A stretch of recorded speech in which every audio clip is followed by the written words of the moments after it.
Welcome back, chunky fans. In today's video, I'll be using an unconventional way of casting using a client's gold. We'll be using this ring and this ring to make this ring. That's how that worked out in the editing. So obviously I don't have the rings anymore. The rings have been made and delivered to the customer. It's all part of this video. But for some reason, I thought it'd be a good idea to record the intro at the end. That's why it's called an intro, right? But in any case, that's just me. I do things the unconventional way. Hence, the title of the video, Making Jewelry the Unconventional Way. So, to give you a bit of a backstory, the client came in and saw me. She had her old wedding set that she hasn't been able to wear for the past 10 years because there's something in the water in New Zealand that causes gold to shrink. And so she couldn't wear it. So that's the point. Essentially, we're going to make her a new ring. One that fits her finger, first of all. And two, doing a design that apparently, according to her, she always wanted, but never thought she could actually own. So when she met up with me and realized that this is actually a possibility and we could utilize her existing gold, not just using it as a credit, but physically using her gold in making a CAD designed ring. Now, generally that's not possible. Most jewelers, unlike me, don't have casting facilities because first of all, it's very expensive. And second of all, it's very expensive. It's not just expensive to buy, it's expensive to run. So because if you buy the huge kiln, that draws a ton of electricity and it doesn't make it viable in the end to actually cast one ring. Especially if you're not even supplying the gold, so you can't put a markup on the metal to cover your cost of running the oven or the kiln. So with a bit of experimentation, and I've bought quite a few different gadgets and magodis, on the amount of money I've spent on all the different gadgets and magodis, I could have bought a proper casting setup by now. But that's not the point. The whole point is to be able to cast one-off pieces affordably. Now yes, it's cost me a bit of money to get to this point, but I think in the end it's worthwhile for me, and it'll be worthwhile for you if you decide to go the same route. And so this video just focuses on the complete process. It doesn't really go in depth in the particular process of the casting. Yes, we touch a little bit on some of the subjects, but we don't dive in depth into it.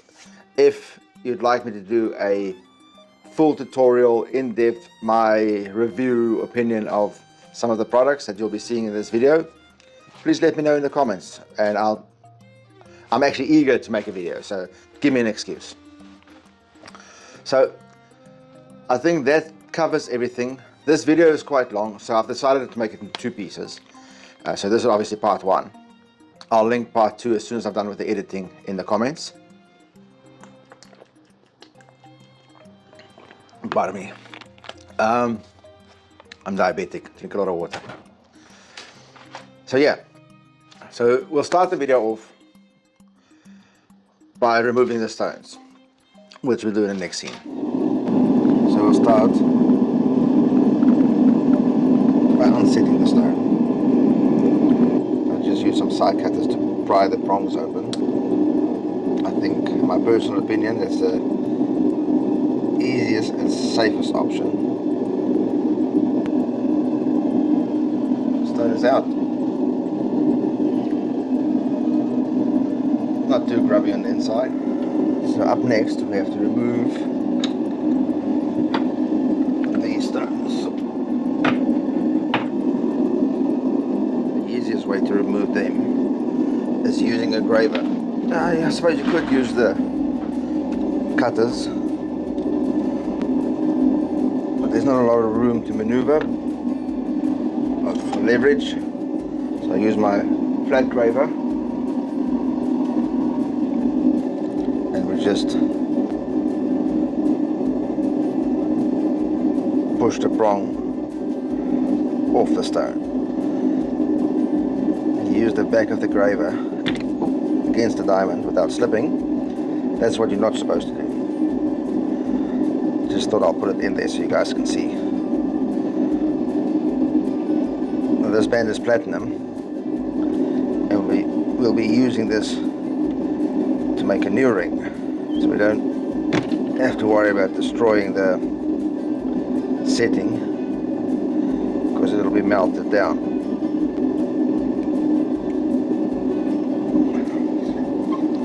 So I'll just turn it over and start again from this end.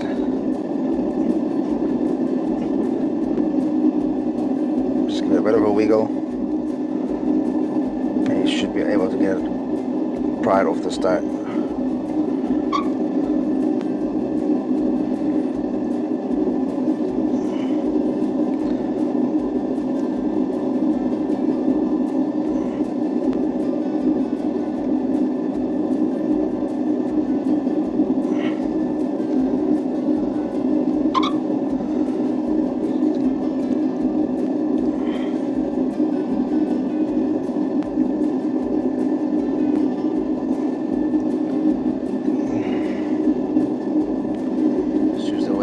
Stick, see which ones are loose and ready to pop out, and you might have to manipulate some of them a bit more.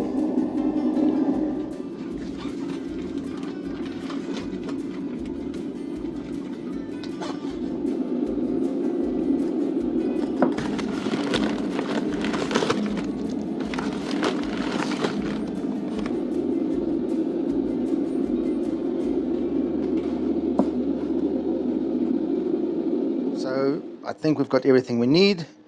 We've got the flask base, got the flask, it's a shitty flask, but we'll use this for the inside. It's your crusty prints. Got a sprue, wax sprue, got the torch, got my little thingamajigger that I'll use to actually melt the wax.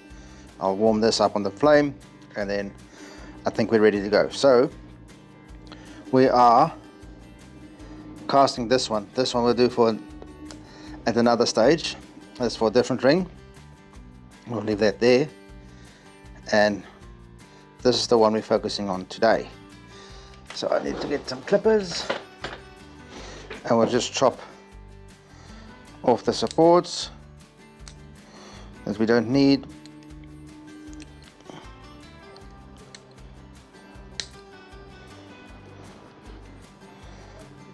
Let's get rid of those, they're in the way. Get rid of those. I'll chop these, get that out of the way. It's always a good idea just to get the excess supports out of the way.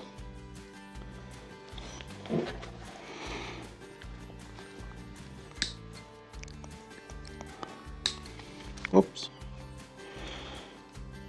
So that should do it. Should be able to break that away. So this is quite a large sprue. I like a large sprue, but it's a bit tall, so we'll just chop it there. Okay, so what we'll do, we want that one to sit right there, but we've got a hole in the center. We need to fill that up with wax first. So let's get our torch going. And I use this. It's just an old piece of cable, and it works quite well. Warming it up and then melting the wax in the hole.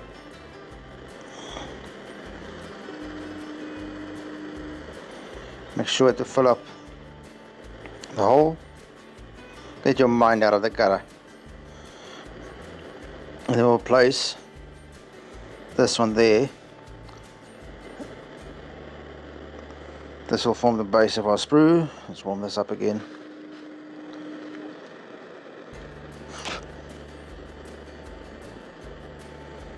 Now with this sort of, I like doing like a little T-bar thing. It just helps with the opening of the flask when you're ready to cast. And make sure that everything is sealed off. There's no open crevice for the investment powder to go into once you pour in the investment powder. So I'll warm this up again, give this a bit of a, where's your daddy?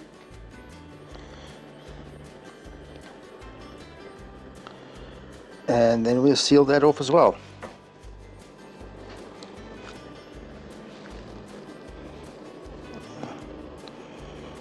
So it might start to move ever so slightly.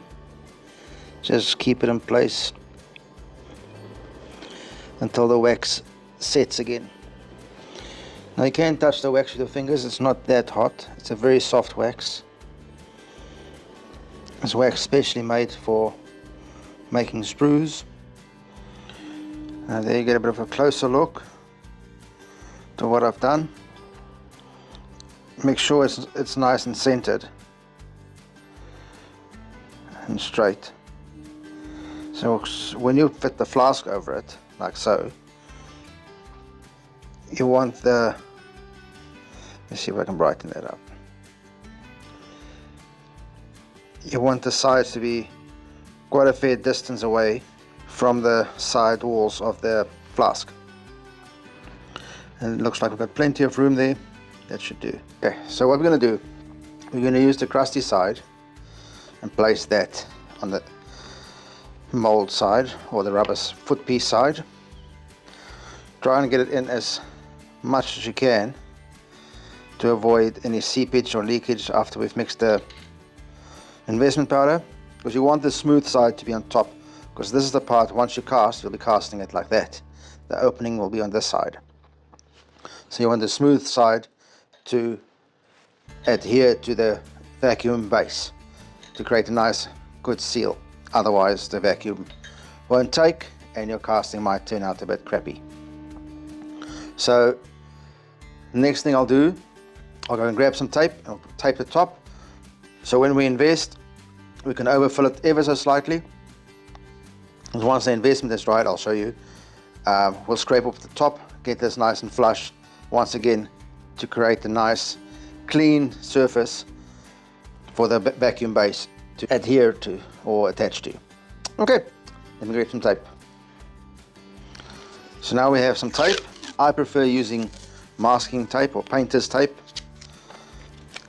just purely because of the width, and it's much easier to work with than sellotape is, and in my opinion it creates a better seal around the top.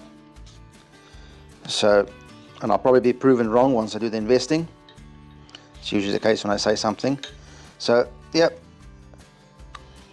about a centimeter, 2/3 of an inch over the top. We're not going to fill it that much, we're literally just going to use a little bit overfill just to allow it to settle while it's drying out, and we should be good to go. Cool.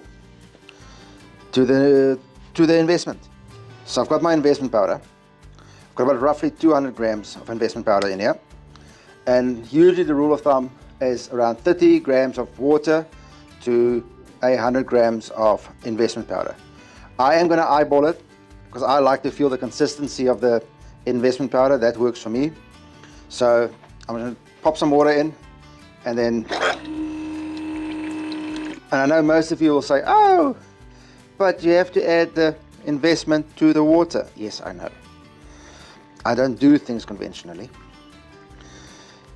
I like doing it this way, especially when I'm making or mixing a small batch. When you're making large batches, yes, then you need to use the traditional method by adding the water first and adding the investment powder to that. But when you're mixing a small batch, the risk of clumping is very low. And you get a nice stir going, and you make sure there's no lumps and bumps and dry bits. And you can feel the consistency. It's tricky to show you. It's very creamy, and it gives you a bit of resistance when stirring, and it's not watery. It's like a batter. That's a good, like pancake batter. That's what you want. pancake batter consistency. That's the right way. See, it's flowy but not watery. So next thing we'll do, we'll pop this in the vacuum chamber and get rid of all the bubbles. Okay, so we've got our base. We place our investment in there, cover it. We place the cover on, make sure the hole is there. Then we've got to top it. We'll turn on the vacuum pump, place it on top, get a good seal.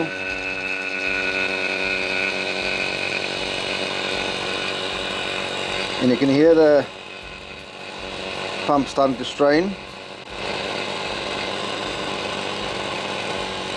You can see the bubbles starting to pop. It's obviously drawing out all the bubbles that we stirred into the investment. This is not a very aggressive pump. Give it a bit of a shake, and you see the bubbles rising. Now I usually just let it run for about 45 seconds to a minute, and every so often give it a bit of a shake. That should do. Turn off the vacuum pump, allow that to release.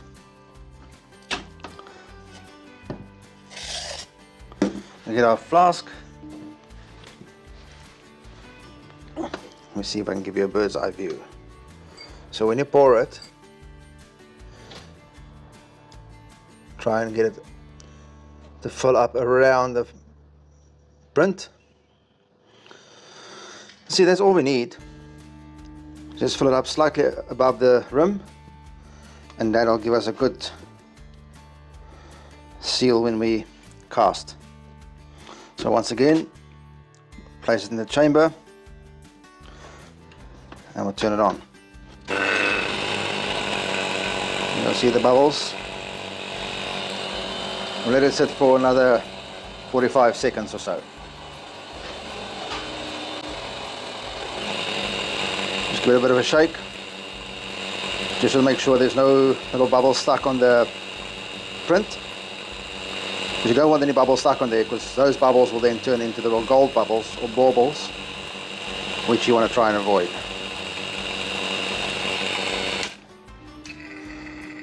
Now that we have the flask sitting and all invested, we will let it sit for about an hour and wait for that to set. And once that is set, we'll clean up the top and then we'll place it in the furnace. And hopefully we'll be able to cast in the next, say, 3 to 4 hours. I think that'll work. We'll check in back then. So like an idiot, I didn't check my mic when I was recording this bit. So I am doing after the fact voiceover, and let's see how this goes. So we start off by showing you that the investment powder is now cured. Pulled the tape off, and you could see that little bit of section that stuck up above the flask.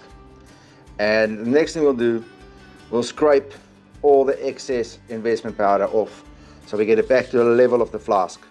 And we don't want any investment powder sticking past the flask, because when you place it on the vacuum base, the vacuum would just, you need it to attach to the actual flask to create that vacuum. And you've got to make sure all the investment is scraped off the sides. There's nothing stuck on the side of the flask. You need it nice and clean. And there you can see, initially when I did that little wax T-bar, now that I pulled the base off, that T-bar is still visible. So when I melt, essentially when the wax gets melted out of the flask, right, it leaves a decent opening for me to pour the gold into. And I've just marked this. I'll just show you how to actually mark the flask. If you have, say, multiple flasks that you need to cast, you can either mark it in, say, 9 carat or 18 carat, or add the weight. And that's just one of the little tricks I wanted to add in there. So here I went on a little rant. It was actually about the little vacuum chamber that I use. And I bought this vacuum chamber online. The precipice of the idea is very good. The execution of it, not so good. So you all may have seen this Jola guy. I'll put a picture of him on the internet. There, I'll show the logo. And I think he's from South America somewhere. I know that narrows it down. And the only good thing about this product was that lid that I'm showing you now, and the actual casting or vacuum chamber thingy. The vacuum pump he sent me was shit. The little tin melting thing, the furnace there was shit. That's another one I bought online. Yeah. But if you want me to do, and that's basically what I was saying in that video, I've actually got a whole video log ready to go around that purchase. But I've been a bit hesitant to actually post it because I don't know how it'll affect the dude's business. I don't think he's a scammer as such. I think the idea started out well, intention started out well, but then the money, the little green monster, crept in, and they tried to do stuff a lot cheaper. Hence, the quality wasn't that great. In this little scene, I'll show you the other furnace that I bought. That's quite good. It's more so a melting furnace. I've tried to do a few castings with it. It turned out okay, but there's still a little bit of few glitches I need to sort out. So basically that's all I said in this. I went on a little bit of a rant. It was in the moment, but I felt it necessary to keep it in the video, even though there was no sound. So let's cut that scene and let me know if you'd like to know more about that casting, Jola's casting equipment, and I'll put his picture up again. And yeah, most of you may have seen him on Instagram. So let's get back to the video. So I thought I'll just mention, missed most of the smoke. It does smoke quite a bit, so make sure that you're in a well ventilated area so you don't gas yourself.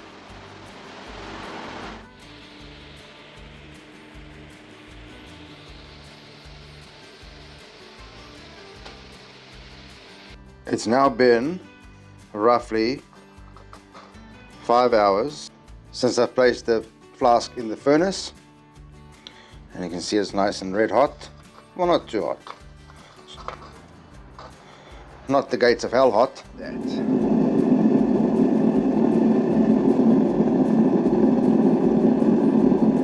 But I think it's ready to cast. But first I have to prep the metal.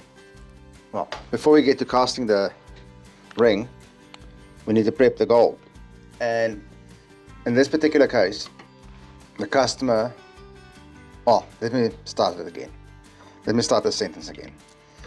The whole reason why we are making, the whole reason why we're using this method that we're using is because the client would like us to use original gold, or the gold from an original wedding set. So we're casting this band in 18 karat. So we've got to separate the platinum from the yellow gold in order to melt it, to cast with it. That's what we're going to do right now. Hopefully that's in focus. So I'll start by placing the ring in the clamp. So theoretically, all we need to do is warm up the ring, apply a little bit of flux, and we should be able to pull the setting right off.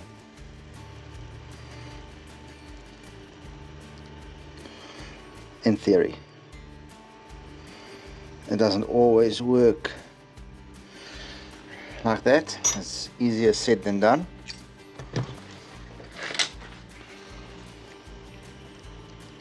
Fingers crossed. So I'll warm up the whole ring gradually so we don't overheat the ring in one spot. I think this one will come off fairly easily. It's the other one that concerns me. Let's focus. Ah, see, kind of what I thought. I'm gonna leave it there. Flux getting stuck. There you go. Okay, now for ring number 2. Now this one, I think it's going to be a bit trickier. What's usually the case, the one side will pop off quite easily, and the other side, well, let's not jinx it.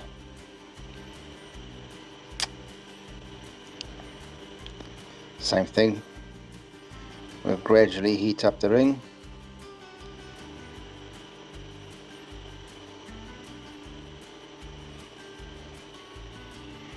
Get some flux. And I'll just generously apply it on the inside.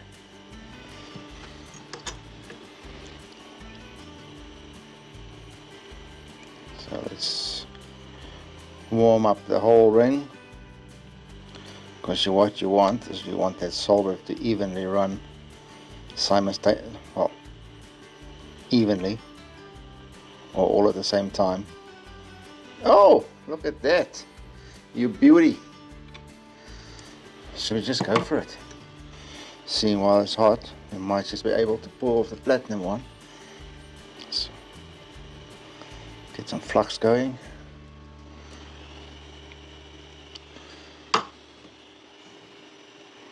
Let's go for it.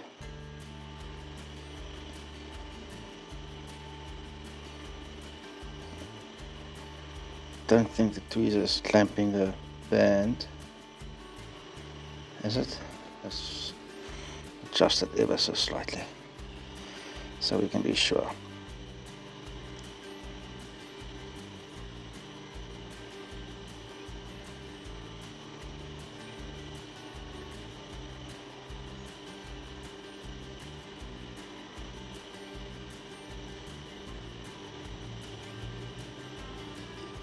Huh, look at that. I wasn't expecting that, to be honest. So many times you have the, especially with the platinum band, you have the yellow gold, usually just like melts and causes a bit of havoc. I'm really happy with that result. So there we got our 18 karat gold, all ready to go. And next I'll go, oops, wrong way, go over to the melting pot or melting station, and we'll get those puppies melted and get that ring cast. I think I've got everything I need. Got the crucible, got the melting vacuum station, got the crucible, not crucible, flask, that's still on, got my pliers, got the lighter, got the gold. Shit, this lighter is hot. Top tip, don't leave your lighter next to the furnace. The gas is open. I took the liberty of weighing the metal. It's just shy of 10 grams, 9.9 grams. So I think we're ready to rock and roll. With water ready to quench the flask. Stuff it. Let's go for it.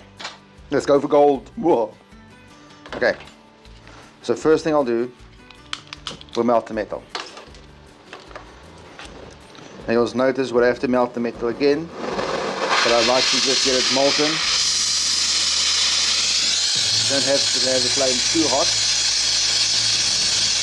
because you don't want to overheat the gold when you're melting it.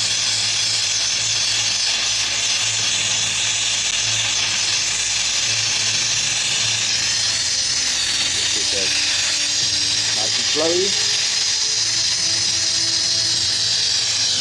That's good. That's our flame there. Remove the lid. Get the pump going. Good colour. Looks nice and clean. Now, I don't know if you heard on the pump, You can immediately hear when the vacuum attacks or make contact, or where the crucible make contact with the vacuum base. It melted. I was showing shots to you. A lot of things going on here, people. All in one go. There's 4. Woo-wee!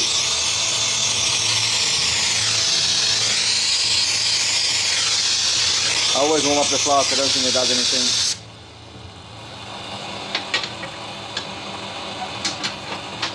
I always just test the coal that's solidified.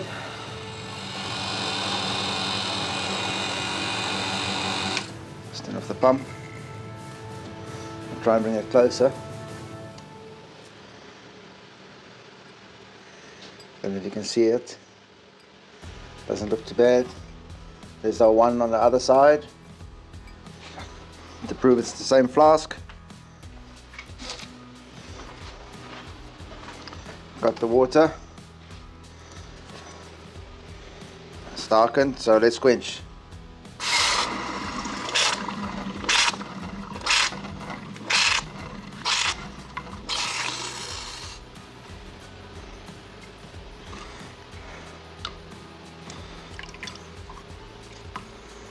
Woo-wee!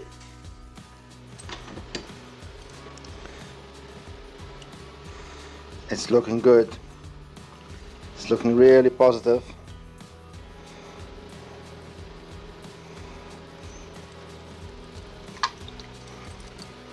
That's not too shabby at all.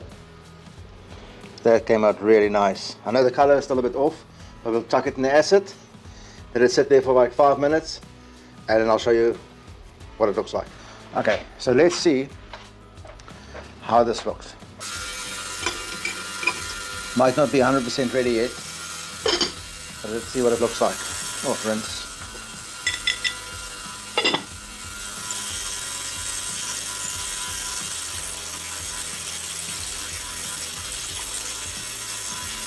I am absolutely impressed. This is looking awesome.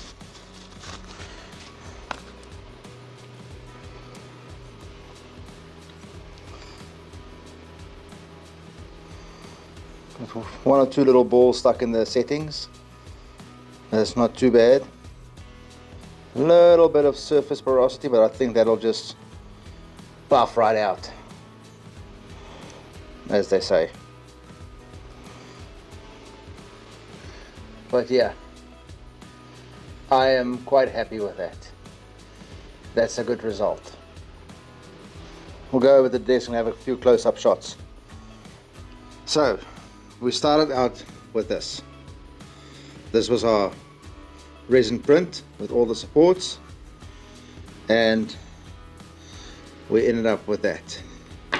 So if I pull all the supports off, that's what we started with, that's what we got. And in my book, that's a great result. I can't be more happy with the way it turned out. Now I know what some of you might be thinking. This is a hell of a long process. Okay, something went wrong. So we started with this, right, and we got this. And in my book, that's a great result. I just noticed my hair. Look past my hair. It's been a long day. It's almost 9 o'clock, and I started at 2 this morning. Nonetheless, this was an 8-hour print. Took me all up probably about half an hour to 45 minutes to slice the files, get it on the USB, put it in the printer, get the printer going. Once it printed, I had to wash the resin and cure it. That kind of goes on its own as well. The next physical task was to actually mix the investment powder, invest it, and then that's another, well, it wasn't that long. So essentially, to get to this point, it took me, well, all in total probably about 9 hours, 10 hours. But physically actually working on it,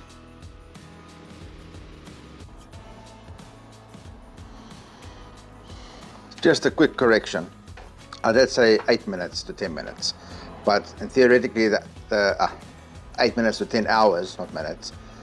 But in theory, realistically, the print took about 8 hours, right? Then investing it, curing it, washing it and all that sort of stuff, then investing it and waiting for the investment to dry, that took another 5 hours. So that's already 13 hours.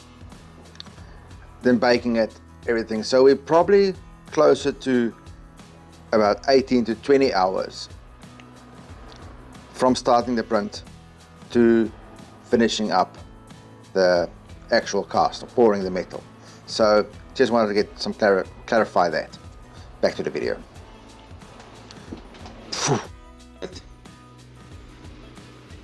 Maybe 2. The most of the work will be now to actually clean up and set and get everything sorted from there. But I am very happy with this. There's no ways I can make this symmetrical with the stones already plotted in under 8 hours. No ways. And like I said, while this was going, I could carry on with other stuff, and we're still using, the crucial thing is we still use the customer's gold. So the sentimental value is still there, and we're going to cut the sprue off, alloy down to 9 carat, and make her husband's wedding band with the balance of the metal. So in my book, that's a win. So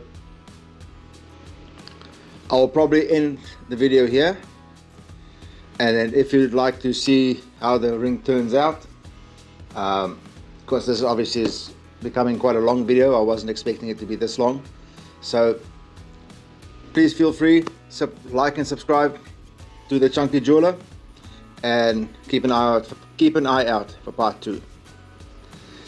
Chunky Jeweler out. I wanted to give you guys a quick sneak peek and show you what just finished. Can't make out a lot.